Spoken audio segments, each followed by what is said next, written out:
shall I read each sentence and see whether we understand it or not? Yes, please. Okay, we'll do that. So, I'm starting, okay? Now, I hold it therefore of small importance to extract from the Gita its exact metaphysical connotation as it was understood by the men of the time, even if that were accurately possible. So, what is Sri Aurobindo saying of small importance? That which is the philosophical aspect. He is telling you that we will look at the practical aspect. We will see how the Gita is giving us practical hints. Okay, and the practical hints are plenty. That's the yogic part. There is a philosophy part and a yoga part. Yoga is practical. Do this, do that, do concentration, give up attachments. These are all the practical part. But Srimad is saying the metaphysical part, the philosophical part, we won't give it too much importance because that's an interpretation of the mind. Okay, so that's not so important because different people, when you experience the truth, you come down to the mental level and explain. Everybody will explain in a different way because you don't have the truth anymore in the mind. Mind is not capable of truth. Mind is capable only of representation of truths. Okay, it has images of the truth, but not the truth itself. So, so this is what Sri is saying. Metaphysical connotation, the philosophy part of the Gita, we will not attach too much importance. But he's not saying we will ignore. He's saying small importance. More important is the practical part. Okay, so and why is he saying that? Because if you remember previously in the para, he has said that there is the ultimate truth which is beyond the mind. But when you come down and put it into words, no Shastra, no sacred text in the world completely corresponds to the absolute truth. It becomes a relative truth. Therefore, in all the Shastras, in all the sacred texts of the world, whether it be the Bible, whether it be the Quran, whether it be the Upanishads, whether it be the Veda, the truth is partial. Even partiality also, there is a gradation of partial, more partial, less partial. But it is partial evidently. That's why he's saying we will not give so much importance to that philosophical part. Okay. And there is two aspects of the truth. One is the practical aspect which is applicable at all times. If you are asked to meditate, that will be true right in the beginning and right in the end. It is always valid. Okay. Attachment, giving up of attachment, giving up of desire is something that will always be true. So let's concentrate on the practical aspect and not the philosophical aspect. Okay, that's what he's saying. So now he's saying, and it is not even possible, he says, to understand exactly the metaphysical as they understood at that time. Is it possible at all? No, because the language is different. 5,000 years ago, language was different, ideas were different, and the conditions in society were different. Okay, everything was different. Then he is explaining why it is not possible to understand exactly how they understood at that time. Okay, that it is not possible is shown by the divergence of the original commentaries which have been and are still being written upon it. Okay, the Gita is one of those sacred texts on which, at least in India, a huge number of people have commented. Okay, beginning from even Eknath and Jnaneshwar and all that from from Maharashtra, right down to our modern days also. Even Shankaracharya has got a whole commentary on the Gita. Okay, and even everybody else, even today, even in the ashram, there are 4 people who have written on the Gita. Okay, so and they all differ slightly in there. So that's what Srimad is saying. If there is a divergence of the original commentaries, and if they all agree to disagree, okay, so how can we know the truth? I am reading the sentence. That it is not possible is shown by the divergence of the original commentaries which have been and are still being written upon it. For they all agree in each disagreeing with the others. Each finds in the Gita its own system of metaphysics and trend of religious thought. Okay? There are people who say the Gita is only Karma Yoga. There are people who say Gita is Jnana Yoga, knowledge aspect.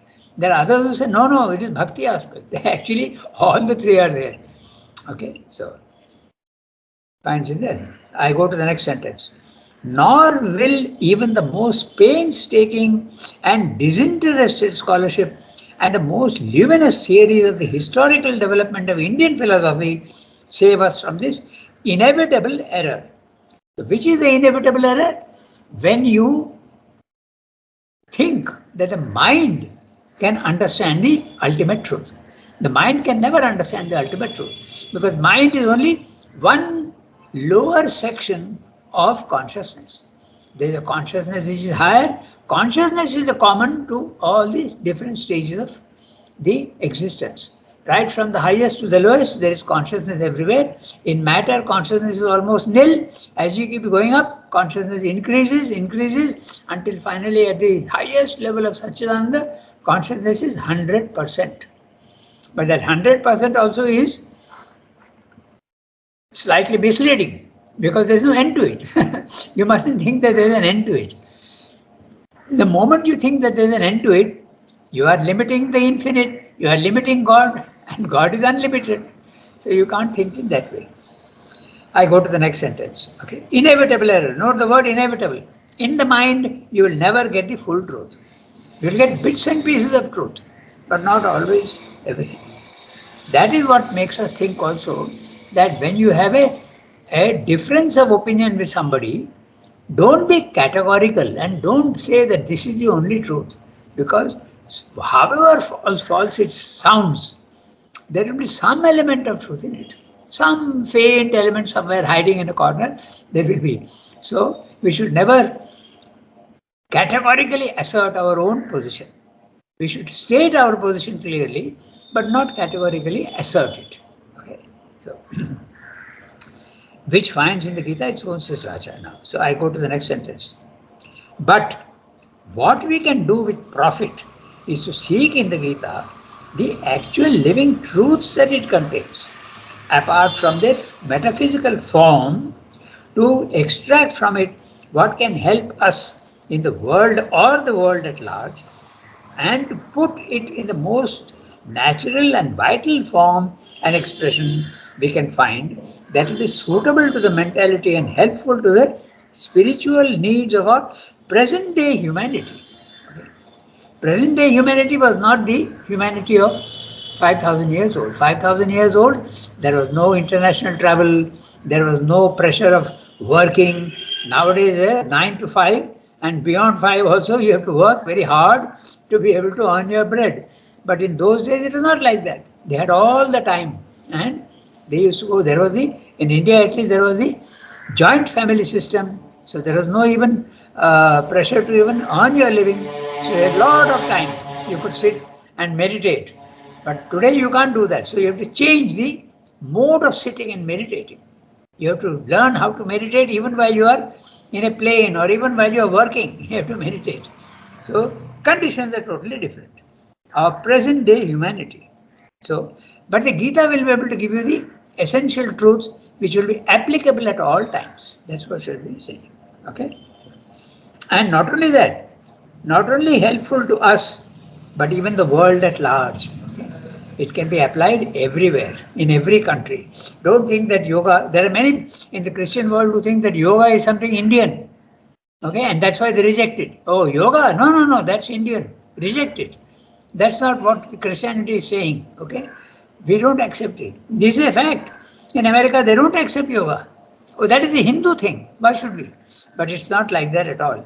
Yoga is something that is applicable to everybody. That it was discovered in India is another matter.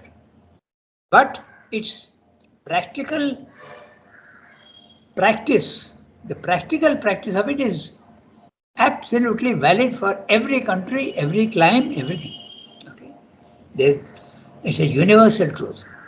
Okay, then we go on to the no doubt. Now Srila is saying even the practical part when we understand, no doubt in this attempt we may mix a good deal of error born of our own individuality and of the ideas in which we live, as did greater men before us. But if we steep ourselves in the spirit of this great scripture, and above all, if we have tried to live in that spirit, we may be sure of finding it in it as much real truth as we are capable of receiving, as well as the spiritual influence and actual help that personally we were intended to derive from it. So, the Gita is there for everybody, and everybody's capacity to receive and understand is limited. The more you are open to it, the more you will benefit. That's what he's saying. Okay, so, but there is always an error there because the individual is limited, and limitation means always not the full truth. So that's what he's saying. It doesn't matter because this is what many people also ask, that how to get the full truth. You can't in the beginning. You have to. It's a slow process. Little by little, you can get the full truth. Okay, so that's what he's saying. So, as we are capable of receiving, as well as the spiritual influence and actual help that personally we were intended to derive from it. Personally, it's very interesting because Randu is, I think, hinting at his own. When he was in jail, Sri Krishna himself came in a subtle body and explained to him the truth of the Gita. And then he went on to also explain to him the truth of the Veda. That's why when he came to Pondicherry, he was interpreting the Veda and getting back to the original sense of the Veda. Okay, so personally we were intended to derive from it. And that is, after all, what scriptures were written to give. All scriptures are only helps on the way. They are signposts on the road. They are not the destination. They are only signposts on the road. What are signposts on the road? All scriptures, holy texts. The rest is academical disputation or theological dogma. The rest is all, whatever every religion is saying, there is maybe some element of truth, but it's mainly fixed ideas of the mind. Okay, that's what he's saying. Okay, so only those scriptures, religions, philosophies which can be thus constantly renewed, relived, their stuff of permanent truth constantly reshaped and developed in the inner thought and spiritual experience of a developing humanity, continue to be of living importance to mankind. You can see that in all the scriptures there are things which are true and there are things which are not so true. So as mankind goes on evolving higher and higher, they will see that the wrong ideas slowly start disappearing. Okay, so this is what Shadri is saying. So, in fact, all many ideas are there which are, for instance, Islam says only the impersonal aspect of the divine is true. That is a extreme statement because there is a personal aspect of the divine also. What about the in the Christian theology? They say God created the world in so much time, in limited time. Okay, that also is not. Then there are many other conceptions which are one can doubt, like the what is called the Immaculate Conception of Mary. Okay, that means Christ was born without the normal biological process. So these ideas are extreme ideas. There is an element of truth in it. Okay, that's the interesting part. But it's not the full truth. So what is meant by the Immaculate Conception? I'm just going a little.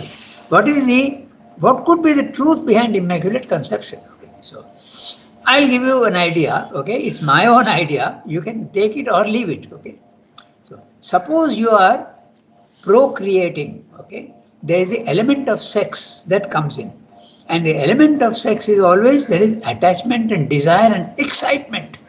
There is excitement. But it is possible to eliminate desire, excitement and all this and procreate without any reaction at all. Then you could consider it a pure conception. Okay? Because there is the vital dirt is not there in it. Okay? So that is very, very possible. Okay? So that could be the immaculate conception idea, the truth behind the idea. But physically it can never be true. But it can be true in this sense that there is no dirt, physical dirt in the act. So this is the probably the truth behind the Immaculate Conception. Okay. Then we go on to, we have mentioned many other ideas also, that the when you are drinking wine and bread, okay, in the it is the blood and body of Christ, okay, flesh and body of Christ. So that also is an exaggeration, obviously. You are not eating Christ and you are not drinking his blood, but there is an element of truth in it, because you can consider, okay, what you are drinking, you can consider it to be of divine essence. That would probably be the truth. Okay? Even the food that you are eating, you could consider it divine. Even matter is divine, therefore the food you are eating also could be considered divine. But of course, it is better to consider it as though God has given you the food and not that you are eating God Himself. So there is an exaggeration there in the idea, but there is an element of truth. I mentioned two things, particularly in Christianity, because even the wildest ideas, there is some element of truth in it. Okay, we just hinted at it. All right, we go on to the next. Okay, so Srila is saying only those scriptures, religions, philosophies which can thus be constantly renewed, relived, and their stuff of permanent truth constantly reshaped and developed in the inner thought and spiritual experience of a developing humanity. Note that there's an evolution continue to be of living importance to mankind. I'll give you, I mentioned two things which are partial truths in Islam and in Christianity, but what about India? Okay. Even in the Gita, you have a justification for the caste system, but it has been totally misinterpreted. Okay. Totally misinterpreted. Even the role of women also, Sayadaw mentions that, okay, has been misinterpreted. Woman is not absolutely and permanently uh, the inferior to man. That idea is wrong. It's a interpretation, and that interpretation, there is an element of truth in it at the lowest level, but there is no element of truth in it at the highest level. There is a diversion, the division that takes place, different functions. Okay, so now mankind is only realizing that, and nowadays they are giving full rights, not everywhere all over the world, but mostly, that woman has to be equal to man. Okay, so that also is there in the, and misinterpretation in the Gita. Okay, but the worst misinterpretation is the caste system. That is absolutely to be rejected. Okay, so it has to be reinterpreted and understood properly. So the rest remain as monuments of the past, but have no actual force or vital impulse for the future. So those sacred texts which have an element of truth in them, that element of truth has to be brought out and used practically. That's exactly what he's saying. So we go to the next para. Okay? So who will read today? In the Gita, there is very little that is merely local or temporal. It's a 1.5 page or 1.25 page. So, In the Gita, there is very little that is merely local or temporal, and its spirit is so large, profound, and universal that even this little can easily be universalized without the sense of the teaching suffering any diminution or violation, rather by giving an ampler scope to it than belong to the country and epoch. The teaching gains in depth, truth, and power. Often, indeed, the Gita itself suggests the wider scope that can, in this way, be given to an idea in itself local or limited. Thus, it dwells on the ancient Indian system, an idea of sacrifice as an interchange between gods and men. A system and idea which have long been practically obsolete in India itself and are no longer real to the general human mind. But we find here a sense so entirely subtle, figurative, and symbolic given to the word sacrifice. And the conception of the gods is so little local or mythological, so entirely cosmic and philosophical, that we can easily accept both as expressive of a practical fact of psychology and general law of nature, and so apply them to the modern conceptions of interchange between life and life and of ethical sacrifice and self-giving as to widen and deepen these and cast over them a more spiritual aspect in the light of a profounder and more far-reaching truth. Equally, the idea of action, according to the Shastra, the fourfold order of society, the illusion of the relative position of the four orders, or the comparative spiritual disabilities of Shudra and women, seem at first sight local and temporal. And if they are too much pressed in their literal sense, narrow so much at least of the teaching, deprive it of its universality and spiritual depth, and limit its validity for mankind at large. But if we look behind to the spirit and sense, and not at the local name and temporal institution, we see that here too the sense is deep and true, and the spiritual, philosophical, spiritual, and universal. Oh, and the spirit, philosophical, spiritual, and universal. By Shastra, we perceive that the Gita means the law imposed on itself by humanity as a substitute for the purely egoistic action of the natural, unregenerate man, and a control on his tendency to seek in the satisfaction of his desire the standard and aim of his life. We see too that the fourfold order of society is merely the concrete form of a spiritual truth which is itself independent of the form. It rests on the conception of right works as a rightly ordered expression of the nature of the individual being through whom the work is done. That nature assigning him his line and scope in life according to his inborn quality and his self-expressive function. Since this is the spirit in which the Gita advances its most local and particular instances, we are justified in pursuing always the same principle and looking always for the deeper general truth which is sure to underline whatever seems at first sight merely local and of the time. For we shall find always that the deeper truth and principle is implied in the grain of the thought, even when it is not expressly stated in its language. Yeah. So, 1.25 page, and he has told you how even the Gita, okay, contains elements of truth, but those elements of truth have been expressed in a language which can be misunderstood, and is giving three subjects, okay. Those three subjects in the Gita which can be misinterpreted. Number one, sacrifice. Okay.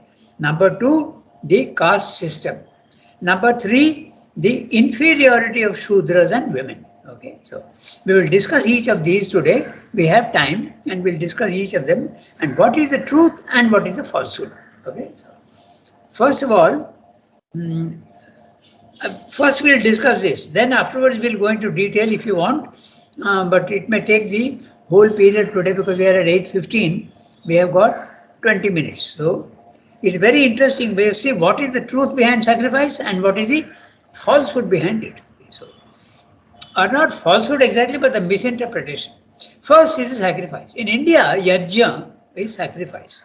And yajna, usually, immediately it comes to mind that a priest is sitting in front of a fire and going on pouring ghee in it and reciting mantras, okay, to achieve a certain goal in life.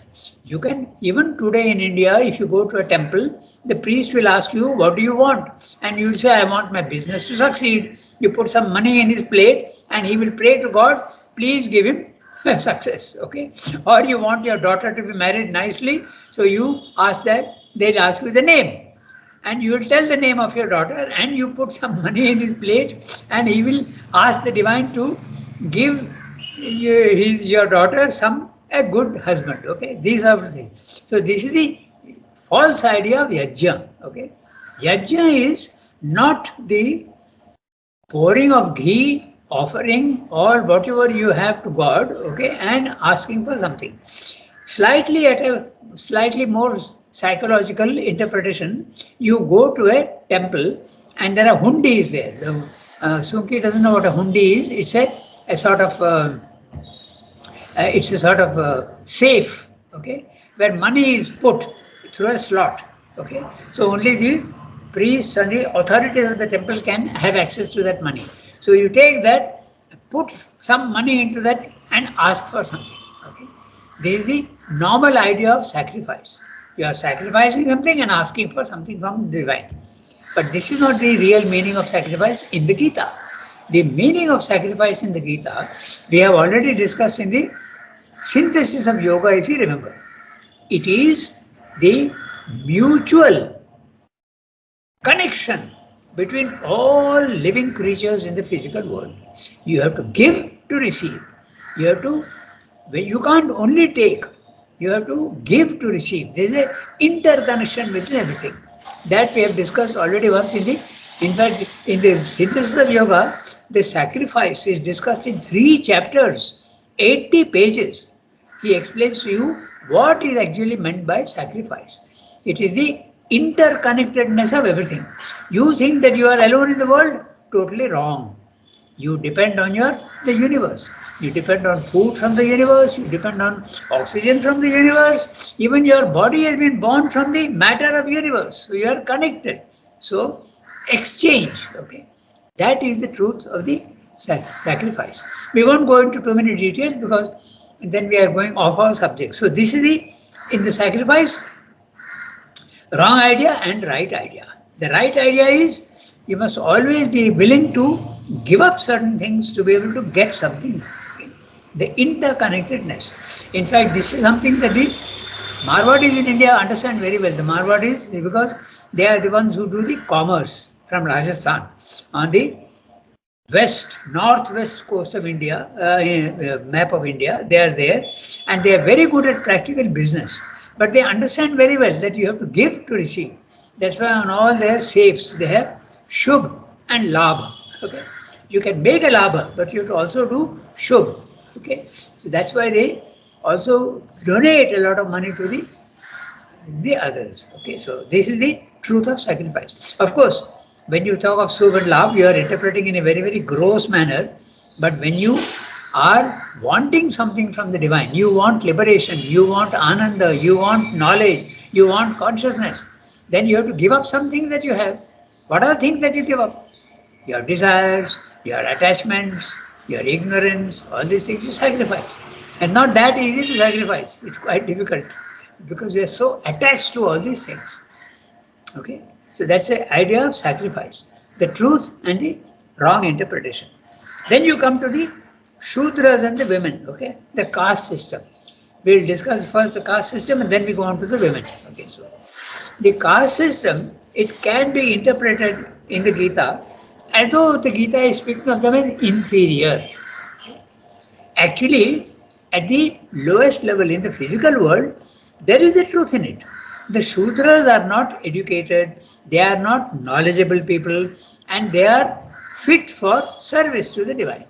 That also is a part. Okay, the service to the divine is the most physical part. The servants and all. Okay, so this is in India, it has been misunderstood entirely, and they are considered permanently inferior to the others. This is a wrong interpretation. But what's the right interpretation? The right interpretation is that every human being is an aspect of a principle of truth in the divine.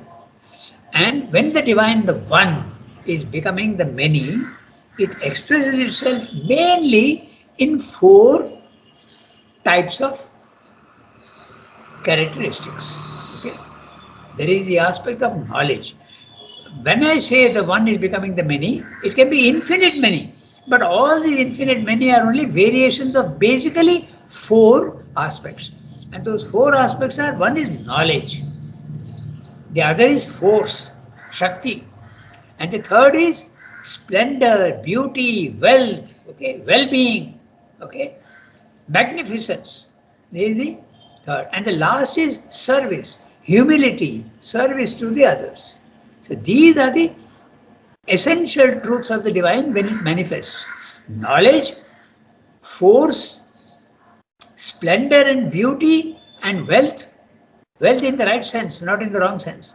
And finally, humility and service. So this is the actual interpretation of the caste system. And this is not permanent. The son of a Brahmin can become a Shudra, and the son of a Shudra can become a Brahmin. Okay? That is the truth in the Gita. But it is completely misinterpreted in India, and we are not able to shake it off even today. We have a lot of difficulty in India in getting rid of the idea of caste and Shudras, the Dalits. Even today they are suffering from so many different types of treatments that they get. Okay, so this is the truth of the. And what are these four elements? There is even actually a higher truth. The knowledge aspect of the divine is Maheshwari. Maheshwari, high and noble land, impartial, impersonal, knowledge aspect. Then there is a force aspect of the divine. There are many people who consider force to be wrong in the physical world. It is wrong when it is used in the wrong way. Okay, when you start killing people, when you start lording it over others, that is force in the wrong way. But force is a divine principle. Okay, that is Mahakali. Then you have the aspect of beauty, splendor, sensitivity, wonderful variety, Ananda. This is Mahalakshmi. And finally, you have the Mahasaraswati. Okay, Mahasaraswati is the aspect of detailed working, the detailed working of things. So this also is an aspect of the divine. But who is the detailed working? The servants, the laborers. Okay, they are doing nature's inferior works. So there is a truth of it, but it is misinterpreted because that also is a divine element. Okay, so this is what is the truth of the caste system, which has been completely misunderstood in India, and it is degenerated into something absolutely wrong. There, of course, in India we recognize it, and we are trying to get rid of it. Even our constitution guarantees equal rights to everybody. But is it easy to put into practice? No, it's very difficult. By the way, another interesting thing, India is accused of this caste system. But does the caste system in other countries exist in different forms? The answer is very clearly yes. In every society, in England you have the House of Lords and the House of Commons. Okay, so there is the Lords considered themselves superior. Even in America, you have the the House of Representatives and the Senate. Okay, so there are two elements always, and even there is discrimination. So this basic idea of caste is there all over the world. Okay, but we attribute only to that to the India because India has seen the truth of that aspect. Okay, what about Japan? Okay, I was surprised one day when I read in the Hindu many years ago that a delegation came from Japan, and who were they? They were the ones who are undertakers. The undertakers means those who take care of dead bodies and dispose them off. And they are looked down upon. They were in Madras and they gave an interview to the press and they said that we are looked down upon. Okay, so in every country it exists in different forms, but in India we have very clearly the truth behind it. But that truth is very highly exaggerated and deformed altogether. Now we come to the third one, the women. Okay, so women and men, they correspond to the two ultimate principles of consciousness and force. Consciousness is that which a knowledge aspect, but there is no force in it. That's man. And woman is the one who has got force, but not necessarily knowledge. Okay, there is the idea at the core, at the highest summit. But at the highest summit, they are both interchangeable. Okay, consciousness has got force, and force has got consciousness. But when it comes down, when the one becomes the many, they separate. They become separate, and that's the truth of women. So in the physical world, it is true that the women are the ones that they give birth. Okay, giving birth to life. Okay, the man's role in it is static. He only contributes. But this is the actual truth at the physical level. But even this is misinterpreted. you think that one is inferior and one is superior. That is the wrong aspect, which mankind all over the world is now recognizing, except in Afghanistan. In Afghanistan, you still have women don't have an equal right everywhere. They are not even allowed to have education. Okay? They are not allowed to play. They are not allowed to play football, cricket. Okay? They are not allowed. Okay, so this is the what Shabda is saying. Okay, about the in this para that all scriptures have got truths, but they are misinterpreted, and sometimes the truths also are exaggerated. Like I told you about the in Christianity, the idea of the immaculate conception, and also the idea of the uh, wine and bread being the blood and flesh of Christ. Okay, so that's it. There's an element of truth in it, but it's totally misinterpreted and misunderstood. So this is what he's saying in the para. So he's giving an explanation that all scriptures, however great they are, there is an element of truth in them, and if that element of truth is distorted, then it becomes wrong altogether. Okay, so now we have still got about 7-8 minutes. So we'll go through the each sentence and understand the language. Okay. So, in the Gita, there is very little that is merely local or temporal in its spirit, and its spirit is so large, profound, and universal that even this little can easily be universalized without the sense of the teaching suffering any diminution or violation. Rather, by giving an ampler scope to it than belong to the country and epoch, teaching gains in depth, truth, and power. So, I have told you, in India we have the caste system, but it's there all over the world. But you have to understand the truth behind it, and you will see that there is a truth. Okay, it's applicable all over.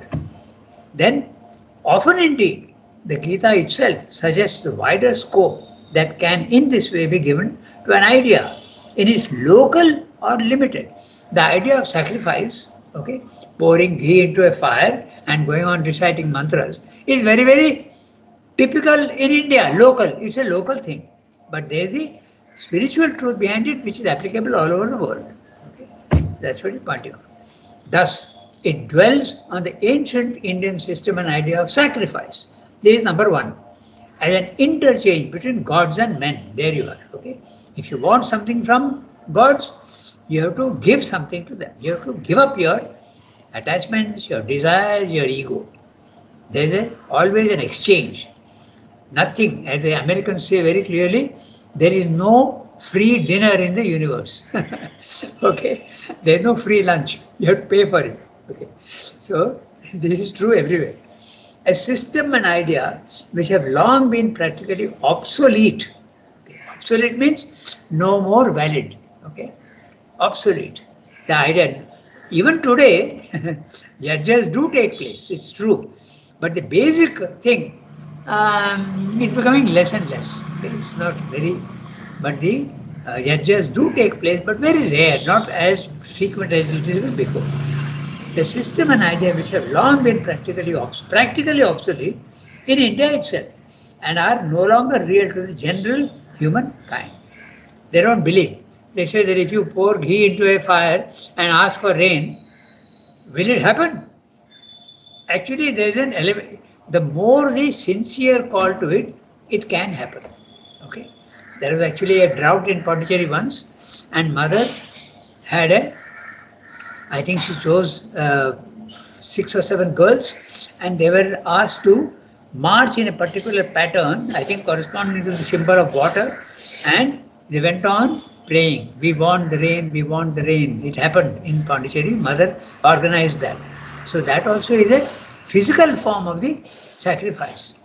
And it did rain. Okay, so there can be a truth in it. But largely, if it is not done in the right spirit, it won't bear fruit at all. You can pray as much as you want and pray for something and go on pouring ghee, but if it's not done in the right spirit, it will never become a fact. Okay, so that's one thing. Then, equally, he's going to the. No, I'll read the previous one. Okay. But we find here a sense so entirely subtle, figurative, and symbolic given to the word sacrifice, and the conception of the gods is so little local or mythological, so entirely cosmic and philosophical, that we can easily accept both as expressive of a practical truth of psychology and general law of nature. Okay? The general law of nature at the lowest level is you have to pay for everything you want. Okay? But it becomes subtler and subtler and subtler as you keep going higher and higher in consciousness. At the highest level, if you want the divine consciousness, you have to pay for it. And how do you pay for it? By giving up your desires, your attachments, and your ego. That's the price you pay. That's why Sri Aurobindo uses the word, don't think of ignorance as something negative and burden on you. Think of it as a ransom. He uses the word ransom in Life Divine. Very interesting. He says that your ignorance and your suffering is the payment you make to the divine to get rid of the suffering. The idea of ransom is very interesting. Suppose you have a son and you are a rich man. The kidnapper takes away your son and you have to pay the kidnapper a ransom to get your son back. So, what is the son? Your knowledge, your divine status. But if you want to win that divine status again, you want your son back, you will have to pay the fate. You have to pay fate, who is the kidnapper. Okay, you have to pay him. And what do you pay with? You pay him with your desires, you pay him with your ego and your attachments. Then you get back. Okay? So this is the idea of sacrifice. Okay. Then he comes to the idea of the fourfold order of society. That also I told you. We have discussed that in quite a good detail. Okay. And also the women. It is true at the lowest level. In physical terms, woman is definitely weaker than man, but not necessarily in character, only in physical strength. Okay? And even in physical strength, nowadays they are showing that they can be as capable as men. Women are doing athletics and they are playing football, they are playing cricket, they are playing everything. They are being given the full rights. Okay? There is only an element of truth, and it is a very small element of truth, that women is inferior to man only at the physical level, and not at the mental level, and not definitely at the spiritual level. So this is what he said. So we have read one para, but it's a big para, and he has told you what are the truths. He has told you earlier that there are truths and falsehoods in limitations in every scripture. Even in the Gita, he has found three things which can be misinterpreted, but there is a cosmic truth behind each of these principles. Okay? And they are there all over the world, and they have to be, that true meaning has to be brought out. Okay? We got only 1 minute left, so we stop here for today. This time I will put it on the net so that we don't. Page 5.